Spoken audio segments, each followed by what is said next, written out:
Hey everybody, it's birdie time. Welcome back to the channel. Today we're putting the RIVE in max distance driver.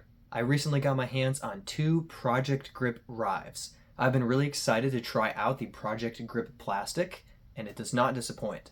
I took these RIVEs out for a test run on the course, so today I'll be giving a full disc review and telling you my thoughts on the Project Grip RIVE. The flight numbers of the RIVE are 13, 5, 0, 3.5. Making it a very overstable distance driver and one of the most overstable discs by flight numbers that I've thrown. I'm glad that I got a hold of two RIVEs for this review. The pink one here is 171 grams and this bluer RIVE is 174. As always with my reviews, I don't just want to talk about the discs, I want to show you how they fly. Before we jump in, I want to give a quick thank you to Nolan from Chain Reactions. Chain Reactions is my go-to source for discs for my disc reviews, and I'm always grateful to get a hold of them quickly when a new disc comes out. Nolan runs a ton of Charlotte area tournaments. If you happen to be in town, there's like a 50% chance that he's running a tournament that weekend, and if he's running a tournament, I'm probably there playing. For context of the review, it'll help you to know that I'm currently rated 965. I'm an experienced amateur player, but I've only played for about 3.5 years. My max distance is 440 feet on flat ground, but usually I'm not pushing it much over 400 when I'm playing around. I hope that information helps you understand how the RIVE might fly for you. The first thing that I noticed when I started throwing the RIVE is that it doesn't feel immediately wildly overstable the moment that it leaves my hand. When thrown flat, the RIVE does seem to drive well for a good distance, but when the fade kicks in, oh boy does the fade kick in. I've thrown other overstable distance drivers like the Calvin Destroyer, and for me, out of my hand, the Destroyer is just dumping to the left, but by contrast, the RIVE really was getting some straight flight before that fade kicks in a little bit later in the flight. In some ways, I almost feel like I discovered a new shot shape for me. Normally, if I'm going to get left late in the flight, I need to throw something that has a lot of fade, but I'm going to probably need like a skip shot to get actually far to the left. The RIVE seems to be good for beating that obstacle and still moving really far left later in the flight. The RIVE is also good for big skip shots, but more on that later. How does the RIVE fly when thrown on Hyzer? Well, the RIVE is a 0, 3.5. It goes left. But it does seem to have a lot of glide. When thrown on Hyzer with a little bit of height, it really just pushes left for the entire flight, but doesn't seem to try to dive to the ground. It really does swing through the flight and get distance left. It was also pretty good on some spike Hyzer lines. I just threw one or two, and I really appreciated how much glide the RIVE had thrown on a high Hyzer. I definitely want to test more high Hyzered shots out in the field, but I'll have to do that at a time where I'm not overheated, exhausted, and out of water. For someone with my arm speed, throwing on Anhyzer is probably the best use case for the RIVE. Throwing the RIVE on Annie creates that long, sweeping glide with a lot of fade at the end late in the flight. With just a few Anhyzer lines, I was able to push the RIVE out to about 370 feet, which I wasn't sure I'd be able to throw that far with a fade of 3.5. I'm sure that with a few more shots and a day where I'm not so tired, I can push that RIVE over that 400 foot mark. It really takes off. The Anhyzer shot shape seems to be very good for hitting a line or pushing through a gap that requires a late fade when you get past it. I'm not the best with Anhyzer lines, but I think it's pretty clear from the footage that you can see the RIVE handles the Anhyzer and has a very nice flight. I may have been filming at Dry Creek, but the grass was wet and it was pretty long. So for the most part, I wasn't really getting that skip shot after the RIVE hit the ground. However, I did capture a few good skips on camera. I even captured one pretty hefty skip after redirecting off a tree.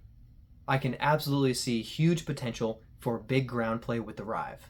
Of course, getting huge flare skips with a disc like the RIVE is both good and bad. The downside is that the RIVE is not going to be ideal for shots where you want to be very precise and land close to where the disc touches down. We already know that distance drivers are not the best for precision. That's why we have fairway and control drivers and distance drivers in separate categories. But sometimes getting a lot of ground play can really help you access the green or a landing zone that's around a corner.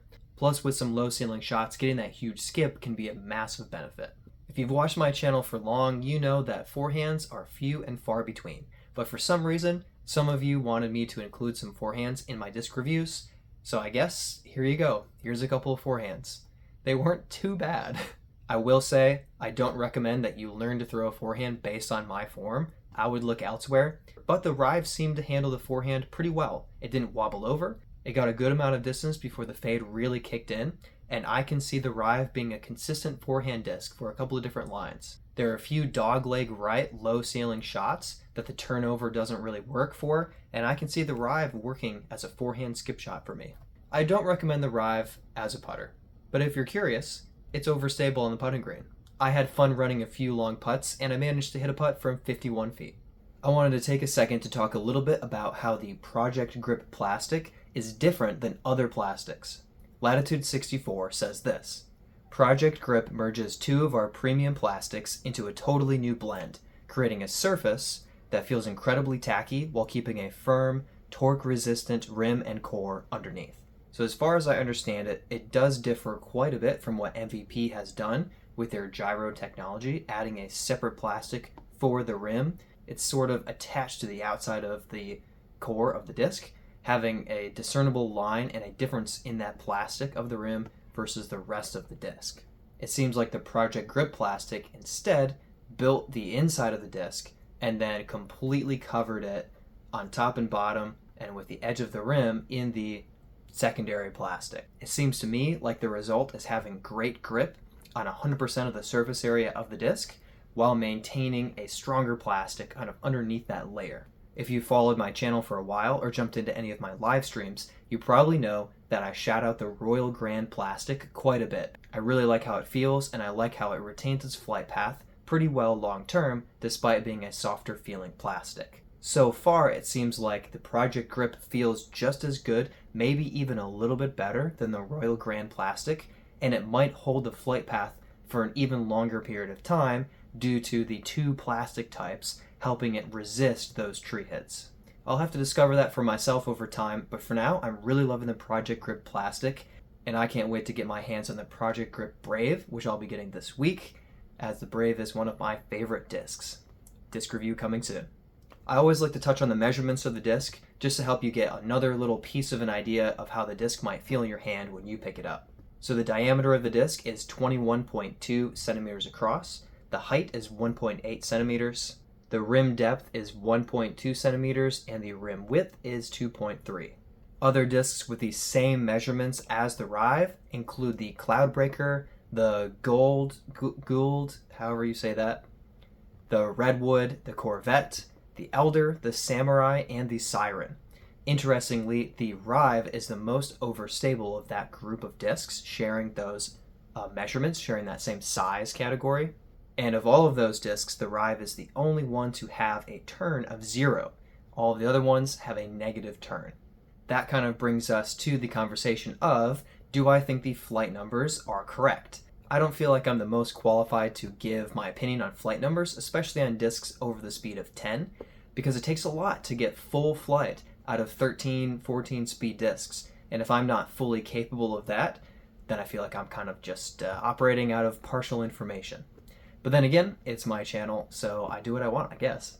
So I do think that the flight numbers are pretty accurate, but based on the turn and fade being 0 and 3.5, I expected the disc to fight left sooner in the flight than it actually did, just based on those numbers. So if I were to make an adjustment to the flight numbers of the Project Grip RIVE in particular, I would say it does seem like a 13 speed, it does seem like a 5 glide, but the turn feels like it's not quite 0. It feels to me like it could be a -1, maybe even just a -0.5. It does seem to me like the fade is accurate, 3.5 fade, because when that starts fading, that thing goes so far left. It's crazy. And while I don't get this to flip up, I don't get this to turn over, I can imagine someone with a higher arm speed getting just that smidgen of drift out of it, getting that forward flight with a little bit of drift to the right before that fade really starts to kick in later in the flight. I think this kind of fits the data as well, with otherwise the RIVE being the most overstable disc of the group of discs matching its measurements. Having a touch of turn right there brings it just a little bit more in line with that grouping of discs. In addition, Latitude 64 has also said that compared to the Grand plastic, you can expect slightly less stable flights from the Project Grip plastic.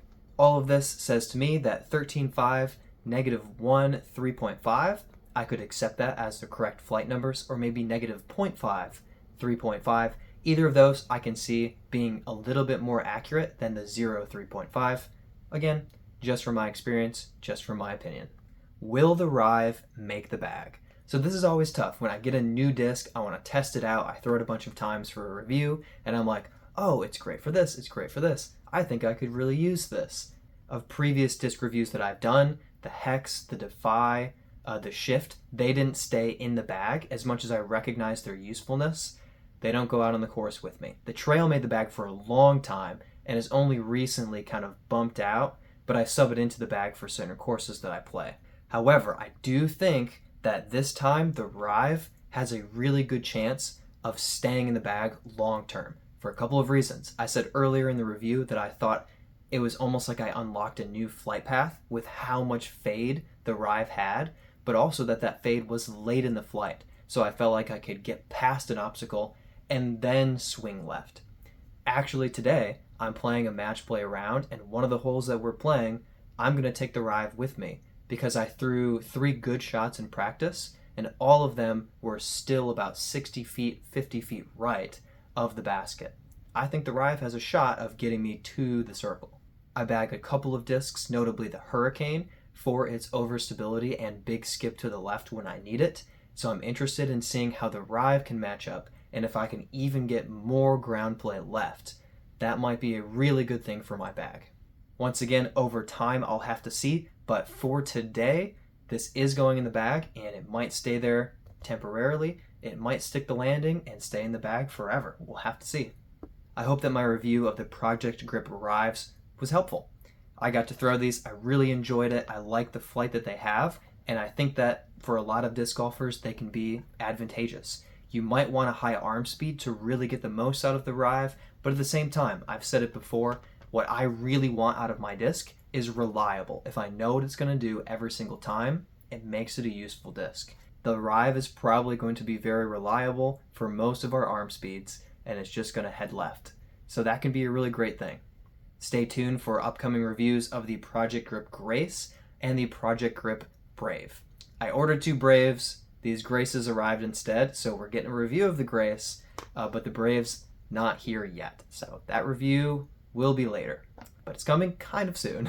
I also have a small playlist of disc reviews that I've done in the past. You can check out that link in the description if you'd like to see more of these type of videos. As always, thank you so much for watching. Catch you on the next one.